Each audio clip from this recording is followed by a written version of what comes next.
Welcome to the Own It Show. I'm Heather Lee Chapman, your holistic performance and business coach. And I'm so excited to be here with you all today. It's time to stop sacrificing your health and freedom and start scaling your results in your business and all areas of your life. Here at Own It Empire, we help entrepreneurs become high performers and increase their awareness so they can increase their impact and create profitable business online so that you can truly own it. All right, welcome back to the Own It Show, where we help uncommon knowledge become common. And we are here today with special guest Caroline Wakefield, who is helping entrepreneurs build a thriving business while reducing the struggle of running that business through understanding their markets in a deeper way. So today we're talking all about how big brands use market trends to lead and how you can too. So thank you so much for being on the show today, Caroline. Tell us more about you. Yeah, thanks for having me, Heather. I just want to say I always love our conversations, and I'm usually just like buzzing with inspiration and positivity after. So I'm just so honored to be included and part of this community. I think what you've built is just incredible. So thank you for having me. My Um, honor. Thank you. yeah. So, yeah, where to start? So, I mean, I am on a mission to help entrepreneurs build a thriving business, just like you said. And my big, hairy, audacious goal is to help entrepreneurs improve their success rate, and especially in the early years. So, just a little bit about me. My background is in communications. I got a master's degree in communications, and I worked in the corporate world for many, many years and saw lots of big organizations and, got to know the ins and outs of how they work and the things that they do and the resources that they have. And several years ago, I started getting into an area called market intelligence. And if you don't know what that is, that's okay. It's a very kind of niche terminology, but really it's just helping businesses understand their markets better. And so it's using different types of research to do that.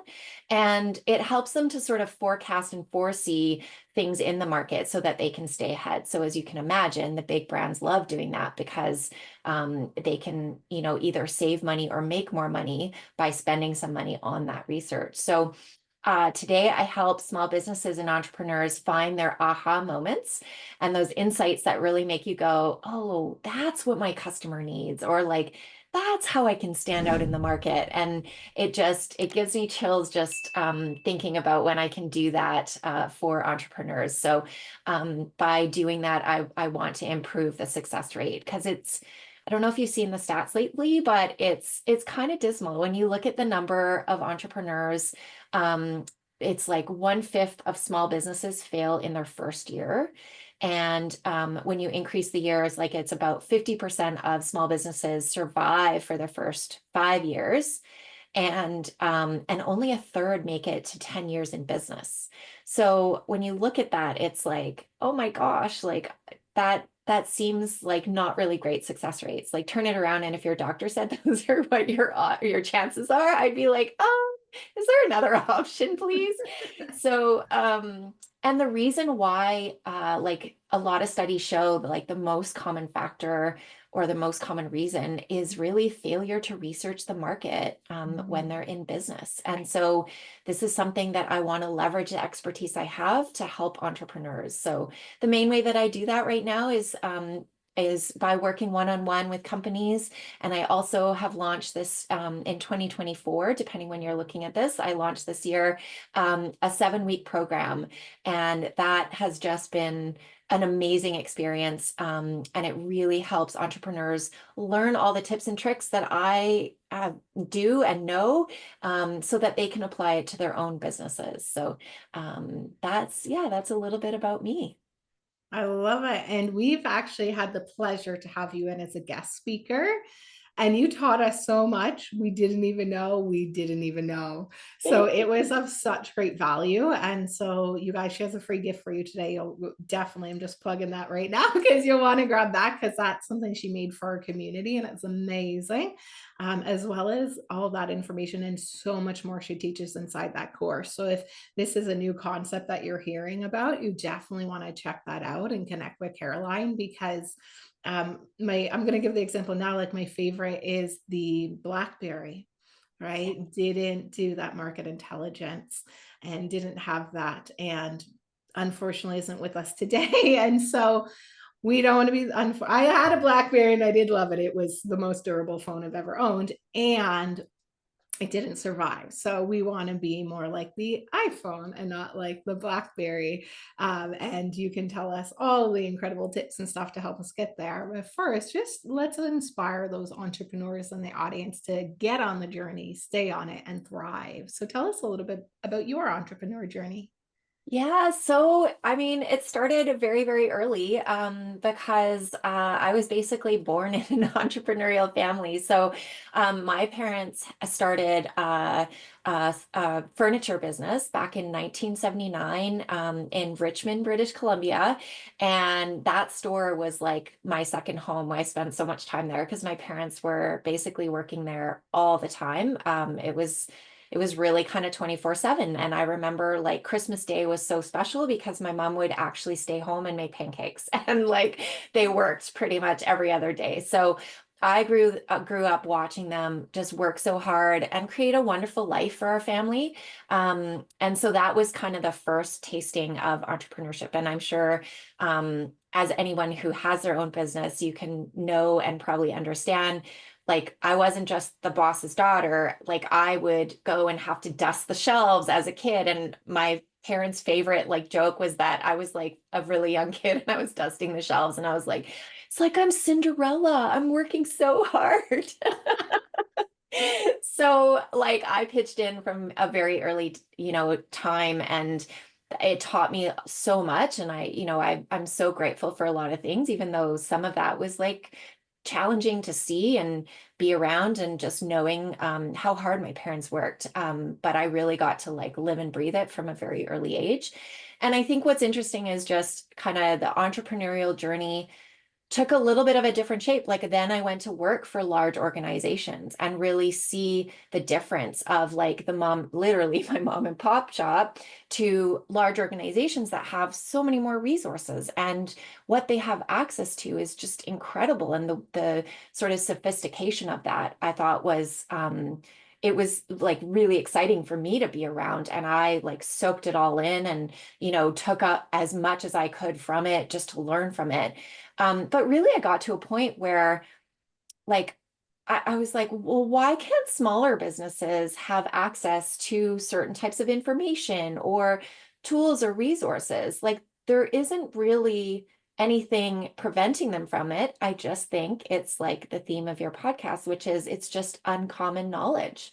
And Mhm. so if you don't know, it's kind of like you don't know what you don't know. And so I think that there are many entrepreneurs who maybe don't even realize this, which is why I want to like shout from the rooftops and try and help other entrepreneurs because I see my mom and dad in so many of them.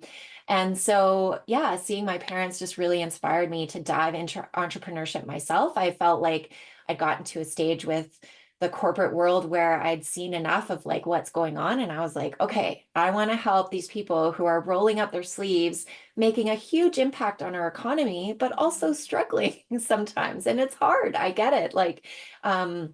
So really what I want to do is make what is called market intelligence really accessible for entrepreneurs. And I just want to help them know their markets better so that they can know how to serve their customers and know how they stand out in the market. And also we'll get into this a little bit more, I know, with the tips that I'm going to share, but just understanding what's coming up for them in their industry can be really, really powerful. So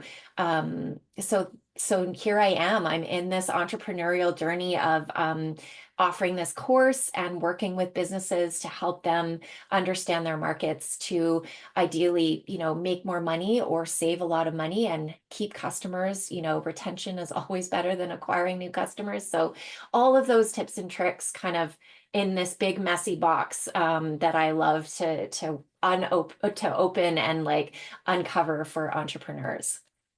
I love it. And I was kind of a new concept that I had learned. I thought it was the same as market research. And then you came in and helped me see that there were different things. And so, just for the people in the audience, like, what's the difference between the two? Yeah, so that is one of my tips is actually like so the what is called market intelligence. I think people often think of market research. So we'll start with market research, which you've probably heard of like surveys and focus groups and things like that. And that is all like very useful, helpful information to have. And that's really focusing on understanding what's happening with your customers right now. And that's the key part of it is like, okay, where are we today? Or like what is happening?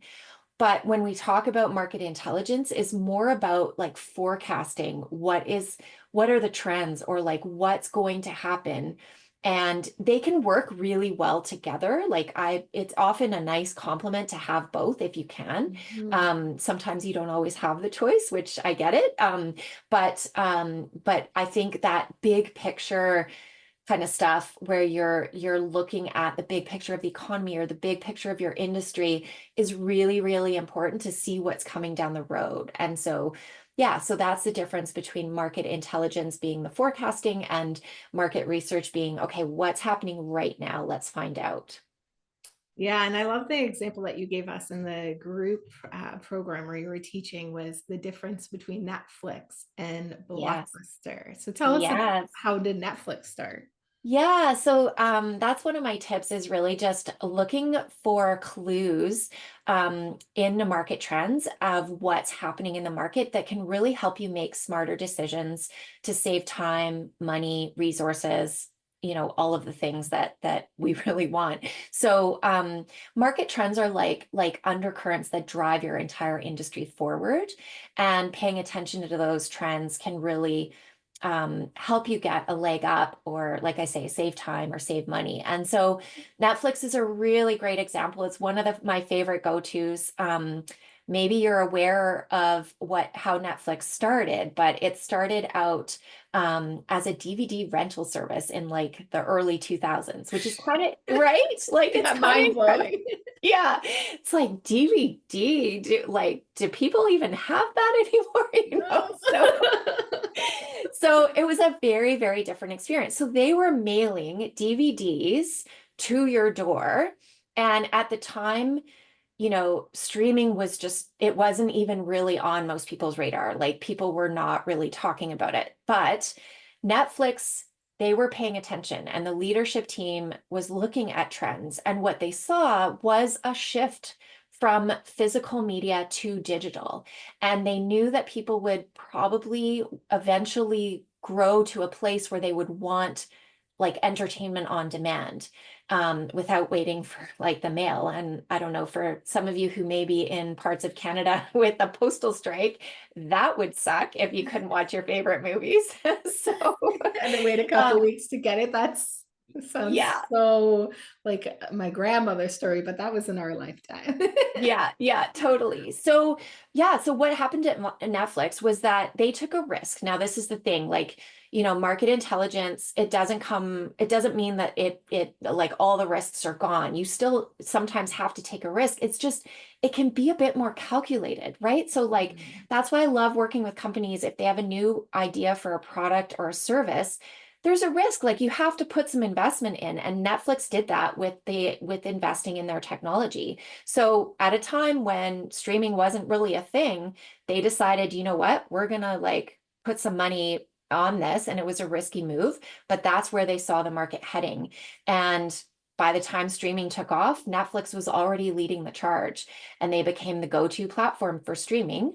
Meanwhile, their competitors got left behind, and Blockbuster is one of those. And actually, just to add a little bit, I think since we last spoke, Heather, I found out a little bit more about Blockbuster, which is really interesting. Like, being the giant that they were with the bricks and mortar kind of store location where you could go and select the DVD or movie that you wanted and take it home.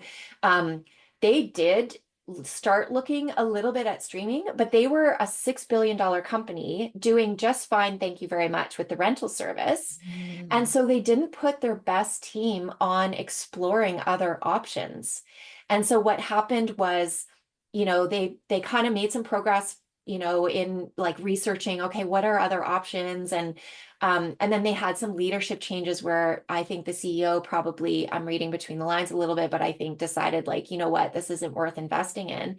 And so they just didn't carry it forward. And so what a missed opportunity, because I heard an interview, which I can share with you actually, if you want, if you're interested, but I heard an interview by one of the co-founders of Netflix who said that if Blockbuster had actually been successful in like pushing that forward, they would have blown Netflix out of the water because they had the brick and mortar and they knew that they could do a hybrid, but Mm. they just didn't invest in it in the right way to make it like a thing that they could compete with the streaming. And so they got left behind and unfortunately really behind, like now they're gone completely. So I love stories like this because I think it's so fascinating to see how you can really leverage, you know, the market trends of what's happening to know what your customers want and where they may not even realize what they want yet, but you can see it coming and really be ready for it. And I think that's a really powerful thing in business.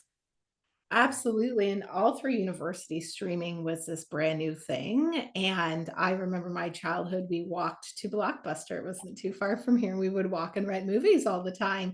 And then in university, I was introduced to online streaming, except most of the platforms, you had to like jump through hoops because probably wasn't legal online and all the things like that. And then obviously they saw that everyone was moving that way. And I think if Blockbuster did their proper research, they would have saw that it was going to replace the current market, which I think they missed. So that's the Yeah. magic in that market intelligence.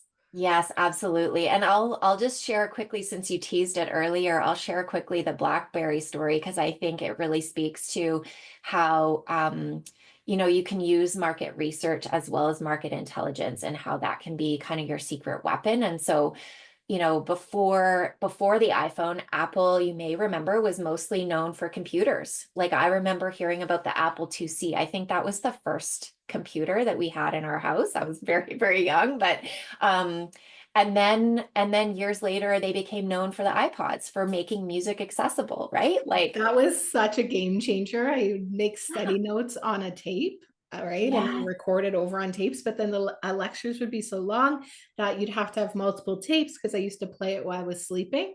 And when the iPod came out, it was the biggest game changer because you could record all your notes and subconsciously program myself with my study notes when I would sleep, not just music. It was just like for me, it was one of the best inventions. And now that's not even a thing, although we found an old one the other day. And now my 1-year-old nephew thinks it's his little fake phone. It doesn't work. But yeah, that is gone now. Totally. Like, even with my daughter, the concept of rewinding and fast forwarding and like you have to wait for it to get to that part, like just for her is like, what are you talking about? What do Like, you this mean? doesn't make any sense. So yeah, a very different time. But yeah, in the early 2000s, BlackBerry was like the king of what was the smartphone back then, the little keyboard at the bottom of the BlackBerry. And that was massive. And that's what professionals were using. But we all know Steve Jobs, and he and his team were very tuned into the tech trends. And they noticed that that phones were becoming more than just actual phones. Like, I think I just showed how my generation is it like this, or whatever. Yeah. More like speakerphones, kind of like this with the Yeah. earbud. Yeah, totally. Yeah. Phones where it was like rotary dial. Yeah, we're not, that was, they knew that that was like changing. And so they saw an opportunity to combine all of these things. And like it's a really great example of like your customers might not know to even ask for something like that. But when you can kind of put together research to sort of say like, yeah, but I think it's going to go in this direction.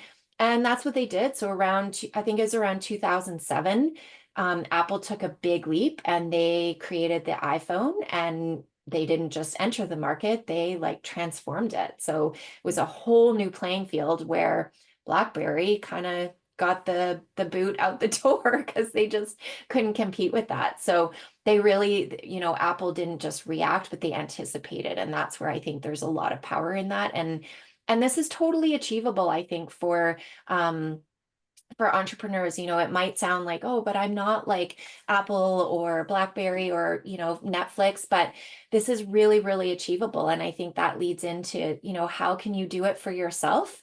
You really can, and you can do it for free in a very, very tangible way. So shall I get into some of the tips I Yeah, have? take it Yeah. away. So, so big companies are spending lots and lots of money, but I'm a very practical person. And now, I've been raised in an entrepreneurial family, so we can get scrappy and we do what's necessary. And I know you have many in your audience who are like that too. And so, I would say like just some tips. And this is part of what I'm offering as my gift for your audience too. So if you want more details on this, go to the download, but just at a high level to walk you through some places, some ways that you can get started. Just take a look at whatever industry you're in, and honestly, just start with Googling your industry and market trends. Even you could look at market trends 2025. Like there might start to be things now. We're coming close to the end of 2024. But whatever year you want to put in, look at market trends within your industry and look at what's kind of happened over the last couple of years. And chances are there are things like industry publications or, news articles or associations who do research or who publish information about what's happening. So that can start to give you some clues. I kind of think of it like pieces to a puzzle. So you start to collect these pieces and how to put them together for your own industry.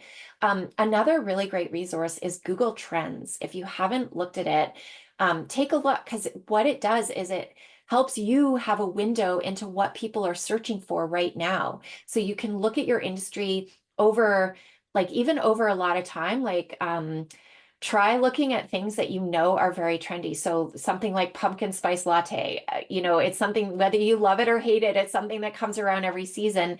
And look at what people are searching, and you'll see probably the spikes every time it's fall over the last several years that people are searching for that. They probably want to know, when is it out and when is it being offered and things like that. And you can look at that for things that are specific to your own industry.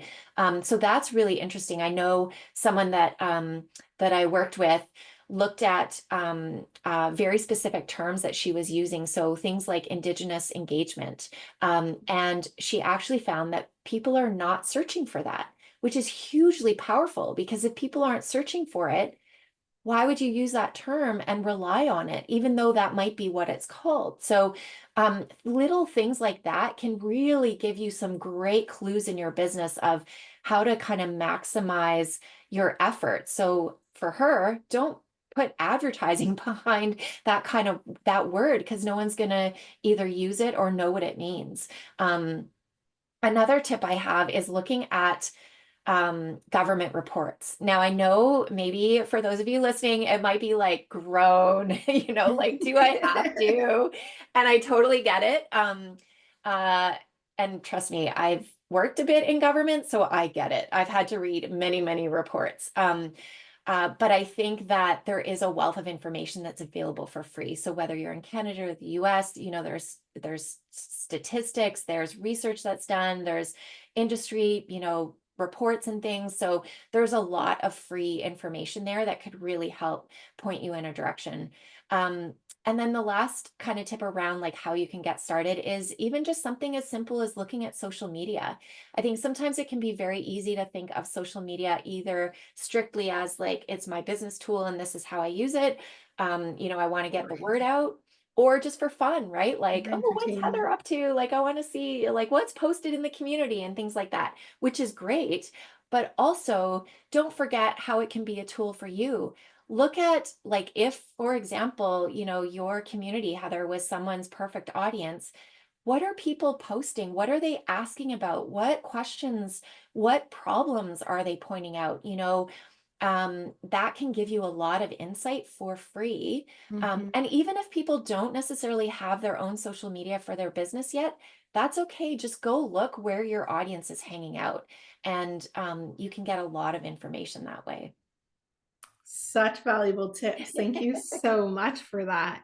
And I always encourage people like have 15 conversations with that ideal client and hear their words, their language. What are they speaking about? What's their problems? What are they searching for? And looking at, I love to do my market research and intelligence by actually partaking in leaders in my industry's events and the things that they are doing and follow along, because I know that they are putting that energy and effort into the research and intelligence.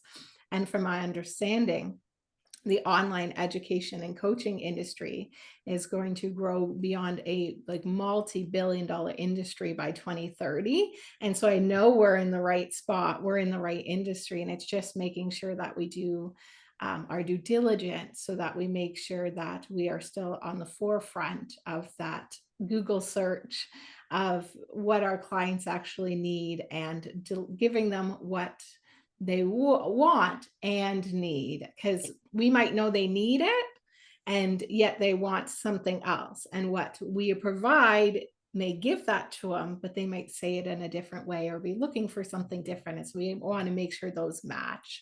And so such valuable tools, and those last few things you just told us of how we can use will definitely help people do that, so not only staying in business and thriving. Exactly. And so given what you've shared, Heather, I think like we can even take it to the next level of just not just the 101 on market trends, but like the 200 level. I think what you raise is really great example to look at. Even if you feel your competitors might be way ahead of you in things, like maybe you're in an industry where there's like some big names like Netflix and Blockbusters, maybe. But I don't think it means you need to shy away from looking at what they're doing, because they will be on top of market trends. And that's a really powerful and smart way to sort of see what's coming and know how you can adapt it for your own. Like maybe you have a very specific geography and they're not necessarily that focused, and you will have an advantage for that, but you can leverage what they're looking at as to what's happening next in the industry. So very, very smart. Anyway, I just wanted to add that because I think that's a very smart way to look at it too. So yeah. And I found it's very helpful because when I do that, I'm usually implementing, and then sometimes it's like the next year people all of a sudden are surfacing with this issue or problem, and I've always been ahead of the trend. And although I may not thought I was because my mentors were doing it, it actually was almost a year ahead of what a lot of the people I were coaching were doing. So it's pretty incredible when you actually put this into play and see what it can do for you.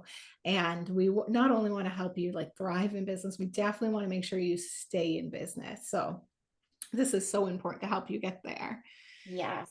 And I think that leads well into my last tip, which is, to thrive and stay in business. I know and appreciate like you're probably feeling like you wear so many different hats and you have so many things to do. And I think very often, when you get into business, you're good at whatever the business is, but it's hard to like run the business. And that can take a lot of learning. And I just want to simplify that for people. So my last tip is to leverage AI, because like we were just talking about this. I jokingly call it the intern. It is like having an intern for free.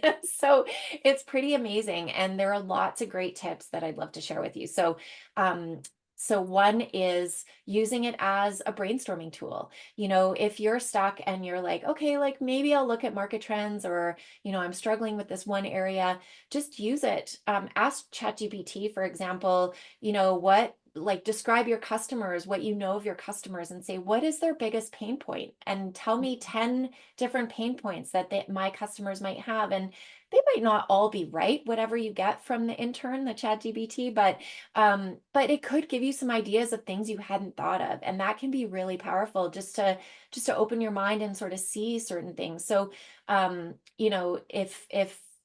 that can sort of be a great start to just help you get going on certain areas where you might feel a little bit stuck.